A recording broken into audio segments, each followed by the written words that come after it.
The diplomatic incident began innocently enough when Luna Martinez, human cultural liaison aboard orbital station Kepler-7, mentioned Halloween to her 7-year-old son Max during breakfast in the station's communal dining hall.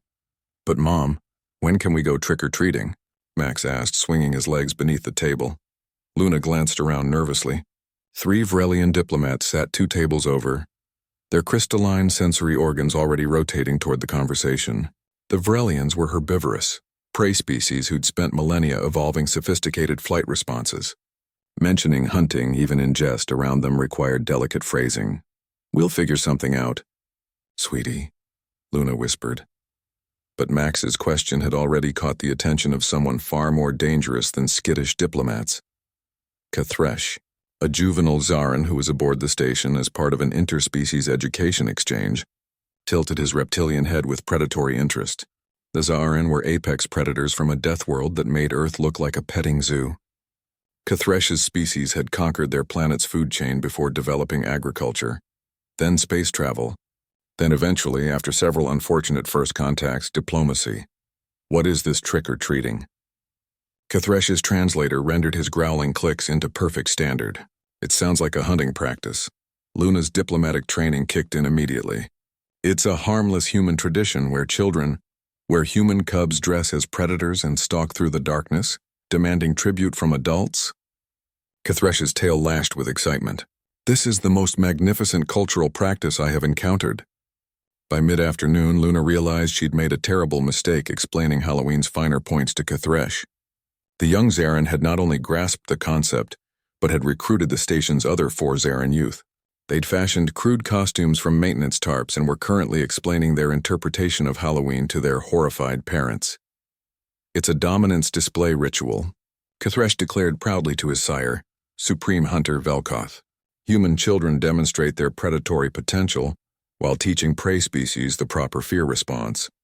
Their civilization allows cubs to practice hunting tactics in safe environments." "It's brilliant," Luna tried to intervene. "That's not exactly. The human liaison has agreed to supervise our participation," Kathresh announced. "We require costumes that inspire proper terror." Luna definitely had not agreed, but Velkoth's eyes gleamed with approval. "You honor your heritage, youngling. I shall inform the council this cultural exchange proves humans understand the hunter's path." Within an hour, half the station's population, primarily prey species representatives, had filed emergency evacuation requests. The Vrelians cited unacceptable predator cub activities. The Tolvian ambassador lodged a formal complaint about encouraging juvenile apex predators to engage in pursuit behaviors in close quarters. Station Commander Yuki Tanaka, a grizzled human veteran, called Luna to her office. "Do you understand," Commander Tanaka said slowly, "that you've accidentally triggered every prey species' genetic trauma by teaching baby velociraptors about Halloween?" "They're not velociraptors, I'm Luna." The commander pulled up security footage of Kathresh and his friends practicing their hunting tactics in the cargo bay, complete with coordinated flanking maneuvers. "They're practicing pack hunting in a space station while wearing sheets with eye holes." Max appeared in the doorway, already wearing his planned ghost costume. "Mom, Kathresh says we can hunt as a pack. Can I, please?" Behind him, Kathresh loomed, now sporting a crude vampire cape made from someone's curtains. "We have discussed tactics, Cub Max. I shall teach you the claw formation while you instruct me in your species' door-knocking intimidation protocols." Commander Tanaka rubbed her temples. "This is how we start interstellar incidents." But Luna saw something else in the commander's eyes, a familiar glint she'd seen in old vids of human soldiers bonding with allies. Tanaka wasn't just annoyed. She was calculating. "Or," the commander said slowly, "this is how we prove humans can bridge predator-prey divides. Luna, what if we structure this properly? Make it a controlled demonstration?" 3 hours later, Station Kepler-7 witnessed something unprecedented. Half the station's residents had indeed evacuated to the secured safe zone, voluntarily. The other half, primarily humans, Zaran, and a surprising number of Karathi, an omnivorous species who appreciated good humor, had transformed 3 entire station decks into Halloween zones. Max and Kathresh led a mixed pack of human and Zaran children through the corridors. Max had taught Kathresh the sacred phrase trick or treat, which Kthresh delivered with enough guttural menace to make it sound like an actual threat. Kthresh, in turn, had shown Max proper stalking posture, low, quiet. "Eyes alert. Remember," Luna called after them, recording everything for the cultural database. "Only knock on doors with pumpkin markers." Behind the marked doors, human volunteers and adventurous aliens waited with candy.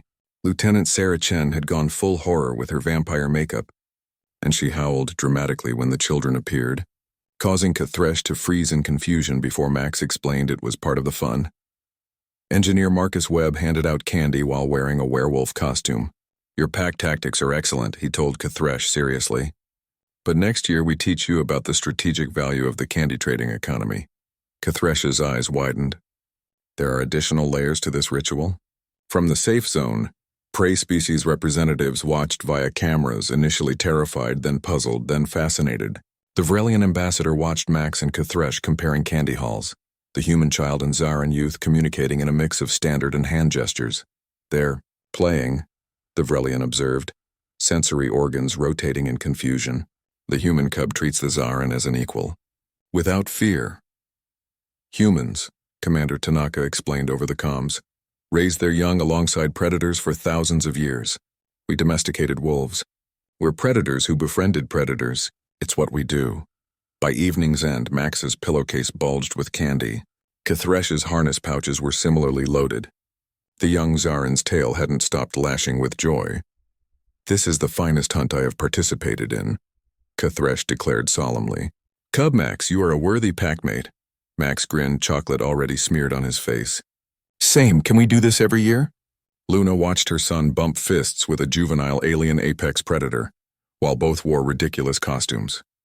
Behind them, Lieutenant Chen was teaching two Zaran adults how to bob for apples.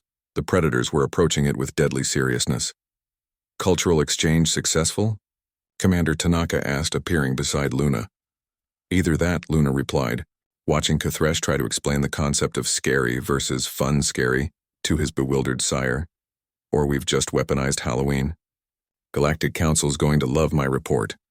But as Max and Kthresh planned next year's bigger, scarier hunt, Luna realized something profound.